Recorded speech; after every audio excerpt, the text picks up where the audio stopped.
ถ้าเราบอกว่านี่คือชลาคุณจะเชื่อไหมไม่ใช่สิจริงๆแล้วเราต้องเรียกมันด้วยชื่อออริจินอลของมันก็คือลอมพอกคือตอนนี้เราอยู่ทะเลเราไปว่ายน้ำมาแล้วพอเราขึ้นมาจากน้ำสิ่งเดียวที่เรา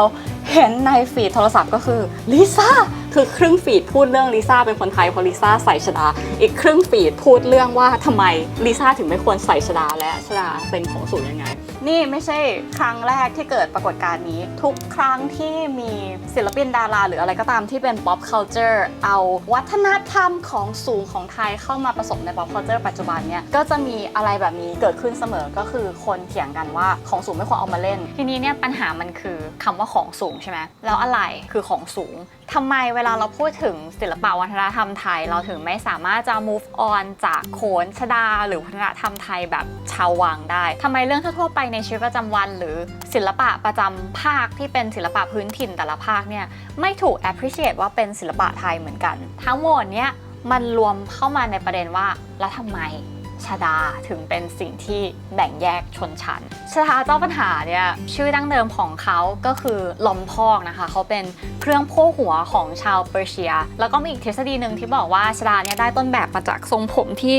โยคีชาวอินเดียมัดผมสูงๆเนี่ยเขาก็เลยเรียกว่าเป็นชฎาลอมพอกอะลอมแปลว่ากองเหมือนแบบลอมฟางขึ้นมาส่วนพอกก็แปลว่าโพกดังนั้นมันถึงแปลว่าอะไรที่มันเอามาพอกแล้วก็โพกขึ้นไปดังนั้นมันเป็นของสูงไหมไม่มันเป็นของธรรมดาในชีวิตประจำวันทั่วๆไปที่โยคีทำคนอิหร่านใส่ทีนี้อีกซีนหนึ่งที่คนพูดถึงเยอะก็คือซีนปราสาทหินใช่ไหมซึ่งทั้งชฎาและปราสาทเนี่ยเราจะพูดตรงนี้เลยว่าไม่ใช่ของไทยทั้งคู่เพราะว่าตอนนั้นเนี่ยคำว่าไทยหรือประเทศไทยในคอนเซปต์แบบที่เรารู้จักปัจจุบันเนี่ยยังไม่เกิดขึ้นเรามาย้อนเวลากันคือก่อนหน้านี้คอนเซปต์ของประเทศมันคลุมเครือมากมันมีการแลกเปลี่ยนวัฒนธรรมและประชากรกันตลอดเวลาผ่านการค้าขายผ่านสงครามปราสาทหินแบบเขมรเนี่ยก็ได้แบบมาจากอินเดียอีกทีแล้วไทยก็ทำสงครามค้าขายกับเขมรจนซึมเอางานช่างเขามาอีกทีศิลปะวัฒนธรรมอ่ะจะไหลจากที่สูงลงสู่ที่ต่ำเสมอที่สูงเนี่ยแปลว่าเทคโนโลยีดีกว่าและเทคโนโลยีที่ดีกว่าล้ำกว่าประณีตกว่าก็มักจะมาจากประเทศที่ร่ำรวยประเทศที่ร่ำรวยก็จะสร้างคนที่สบาย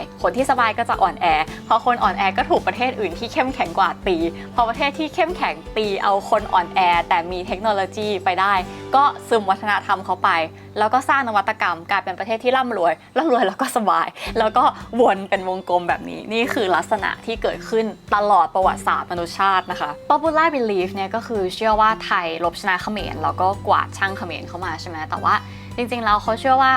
มันน่าจะมีการแลกเปลี่ยนวัฒนธรรมกันมาก่อนหน้านั้นนานแล้วโดยเฉพาะสมัยพระเจ้าชัยวรมันที่7นะคะที่ตอนนั้นเขมรคือพีคมากเปรียบได้เหมือนแบบเป็นกรีกโรมันแห่งเอเชียก็ไม่แปลกที่อิทธิพลเขมรเนี่ยจะส่งผลไปหาประเทศอื่นๆแล้วเขาก็เชื่อกันด้วยว่ากษัตริย์ในลุ่มแม่น้ำเจ้าพระยาเนี่ยน่าจะเป็นญาติกับกษัตริย์เขมรนั้นจะมีการแชร์วัฒนธรรมกันก็ไม่แปลกแล้ววัฒนธรรมสมัยโบราณมันไม่มีพรมแดนมันไม่มีลิขสิทธิ์มันเลื่อนไหลตลอดเวลาเราเกริ่นไปตอนต้นแล้วว่าชฎาเนี่ยน่าจะมาจากลมพ่อของชาวอิหร่านเปอร์เซียใช่ไหมแล้วลมพอกจากเปอร์เซียมันมาถึงไทยได้ยังไงอันนี้เราจะตอบว่า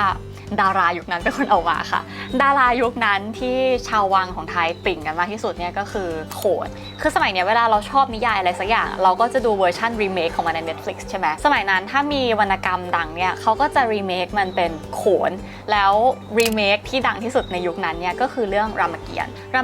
เนี่ยดัดแปลงมาจากวรรณกรรมดังของอินเดียชื่อว่ารามายณะแล้วพอเอามาเล่นโขนก็เอาการแต่งกายแบบเปอร์เซียเข้ามาใช้ก็คือมีการใช้ชฎามงกุฎแล้วก็ผ้าที่เป็นแบบเปอร์เซียโขนละครในราชสำนักสุวรรณภูมิยุคแรกๆสวมลอมพอกพอนามวันเข้าก็พัฒนาเป็นชฎาแบบที่เรารู้จักกันนะคะลาลูแบร์เขาอธิบายว่าโขนละครสวมชฎาทำด้วยกระดาษทองน้ำตะโกทรงสูงปลายแหลมเกือบเหมือนลอมพอกของพวกขุนนางจากตรงนี้เราจะแยกประเด็นออกมาเป็น2อย่างนะคะก็คือ1คำว่าเหมือนขุนนางกับ2ก็คือเรื่องของการที่โขนเนี่ยมันเป็นระบบ stock character อะเวลาตัวละครอะไรถูกแนะนำเข้ามาในเรื่องเนี่ยเขาจะไม่มานั่งเล่า background อะไรหรอกเขามาถึงเนี่ยพระเอกก็จะแต่งตัวเหมือนพระเอกตัวร้ายก็จะแต่งตัวเหมือนตัวร้ายตัวตลกก็จะแต่งตัวเหมือนตัวตลก character เนี่ยถูกแยกด้วยเสื้อผ้าและสีมันเป็นการ associateเสื้อผ้าและรูปลักษณ์ภายนอกเข้ากับจิตใจภายในของตัวละครมันก็เลยทำให้คน associate เสื้อผ้าการแต่งกายบางอย่างกับการเป็นคนดี หรือการเป็นคนเลวนั่นก็คือนำมาสู่การที่ทำให้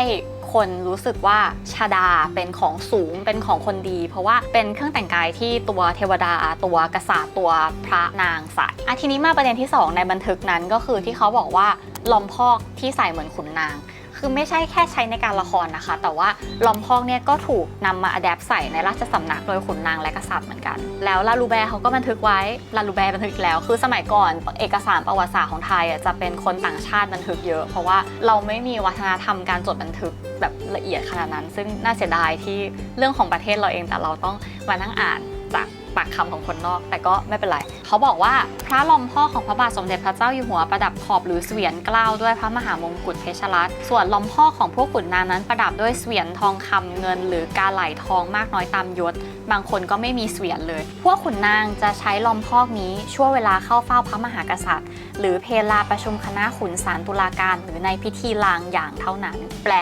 ไทยเป็นไทยว่าลอมพอกมีหลายคลาสมีลอมพอก A class S class แล้วเขาก็ใส่เวลาทำพิธีการสำคัญเท่านั้นเพราะมันหนักแล้วเรื่องนี้บอกอะไรขุนนางสมัยก่อนนั้นเนี่ยเขาเป็น high born ไม่พอเขายังได้รับการศึกษาที่ดีใช่ไหมแล้วเขาก็ทำงานบริหารประเทศสมัยนั้นเราไม่มี fast fashion เนอะคือเสื้อผ้าของชนชั้นไพร่กับชนชั้นขุนนางคุณภาพมันต่างกันอย่างสิ้นเชิงแบบแค่มองปราดเดียวเรารู้ทันทีว่าคนนี้เป็นคนยังไงมาจากไหนทำหน้าที่อะไรด้วยสีเสื้อผ้าขนาดขุนนางกับกษัตริย์ยังตกแต่งลอมพอกได้ไม่เท่ากันเลยมันเลยยิ่งเน้นย้ำให้คนรู้สึกว่าชาดาเนี่ยมันเป็นของพรีเมียมมากมันเป็นของสูงมากจริงๆชาดาลอมพอกครุยมันเป็นของที่คนธรรมดาเอื้อมไม่ถึงมีไม่ได้แล้วในประวัติศาสตร์มันก็มีหลักฐานชัดเจนว่าชนชั้นสูงในหลายๆประเทศก็มักจะแบ่งแยกชนชั้นหรือกีดกันคนโดยการใช้แฟชั่นและงานศิลปะยกตัวอย่างเช่นควีนอลิซาเบธที่1เนี่ยจงใจกีดกันไม่ให้คนอื่นนอกจากตัวเองและพระญาติใส่สีม่วงเพราะว่าถือว่านี่มันเป็นสีของฉันมันแบบเป็นสีของชนชั้นสูงอะไรอย่างเงี้ยกลับมาที่ยุคนี้สรุปชดาเป็นของสูงหรือไม่ใช่และไม่ใช่เพราะว่าคนเอเชียให้ความสำคัญกับช่วงหัวคือรู้สึกว่าอะไรก็ตามที่มันเกี่ยวกับหัวเนี่ยเป็นของสูงเพราะว่ามีขวัญอยู่ตรงนี้มีอะไรอยู่ตรงนี้หัวก็จะถูกคอนซิเดอร์ว่าสูงกว่าเท้าอะไรก็ตามที่ใช้กับหัวก็จะถือว่าเป็นของสูงแล้วก็ใช่เพราะว่าวัฒนธรรมสร้างระบบที่สิ่งของสามารถแสดงถึงสถานะได้มีของแพงมีของถูกมีคนรวยมีคนจนมีชนชั้นสูงมีชนชั้นล่างทั้งหมดแยกได้ด้วยสิ่งของและก็ไม่เพราะว่าปัจจุบันนี้เรารู้แล้วว่ามีแค่หัวอย่างเดียวเราเดินไปไหนไม่ได้แล้วก็ไม่เพราะว่าปัจจุบันอุตสาหกรรมให้เราผลิตของต่างๆได้ในราคาที่ถูกลงของดีๆไม่ได้ถูกจำกัดว่าจะต้องเป็นคนรวยมากเท่านั้นถึงจะใช้ได้ตอนนี้มันใครๆก็สามารถเข้าถึงของที่มีคุณภาพประมาณหนึ่งได้แล้วการศึกษาก็ช่วยให้คนเนี่ยเข้าถึงอะไรหลายๆอย่างมากขึ้นประชาธิปไตยช่วยให้คนไม่ต้องเกิดมาเป็นชนชั้นปกครองก็สามารถที่จะปกครองประเทศหรือบริหารประเทศได้ถ้ามีความสามารถดังนั้นถ้าเกิดว่าเรารักที่จะเห็นลิซ่าหรือศิลปินคนอื่นๆใส่ชดาใส่คอร์เซ็ตใส่เสื้อผ้าน่ารักที่เราเห็นเรารู้สึกว่าแบบฉันใจฟูเหลือเกินก็จงมอบการศึกษาโอกาสและทรัพยากรให้กับคนให้ได้มากที่สุดเพราะว่านั่นเป็นวิธีเดียวที่จะทำให้ทุกคนและทุกสิ่งเท่าเทียมกันคลิปนี้คือยาวกว่าที่คิดมากแล้วก็เราอยากจะอัปเดตนิดนึงก็คือตอนนี้เราอยู่ไทยแล้วนะคะแต่ว่าซีรีส์อเมริกายังไม่จบนะมันยังมีอีก3ตอนที่เหลือแล้วก็เราขอบคุณมากสำหรับทุกคอมเมนต์ที่คอมเมนต์มาคือเป็นซีรีส์ที่เราจงใจใส่ข้อมูลเข้าไปเยอะขึ้นแล้วตอนแรกที่เราทำเราไม่มั่นใจเลยว่าคนจะดูหรือพอเราเห็นมัน well received แล้วทุกคนดูenjoy กับข้อมูลที่เราหามาเรื่องที่เราเล่าเราก็มีกำลังใจมากๆแล้วก็เราอ่านทุกคอมเมนต์นะแต่ว่าเราตอบไม่หมดเราตอบไม่ไหวจริงๆก็เราคิดว่าในอนาคตทิศทางของคลิปเราก็คงจะไปในทางนี้มากขึ้นตอนนี้พอเรารู้แล้วว่าเรื่องที่เราสนใจก็มีคนสนใจเหมือนกันมันรู้สึกดีมากเลยอะคือมันทำให้เรารู้สึกดีมากที่มีคนชอบสิ่งเดียวกับเราแล้วเราก็ภูมิใจในออเดียนส์เรามากที่พวกคุณดูแบบกระหายใครรู้อยากจะรู้อะไรตลอดเวลาอะไรอย่างเงี้ยฝากติดตามคลิปอเมริกาที่ก็จะลงอีก3คลิปที่เหลือด้วยแล้วก็ไว้เจอกันใหม่ EP หน้าเราพูดนานมากจนผมแห้งอะฉันจะไปว่ายน้ำต่อแล้วนะบ๊ายบายอีกรอบ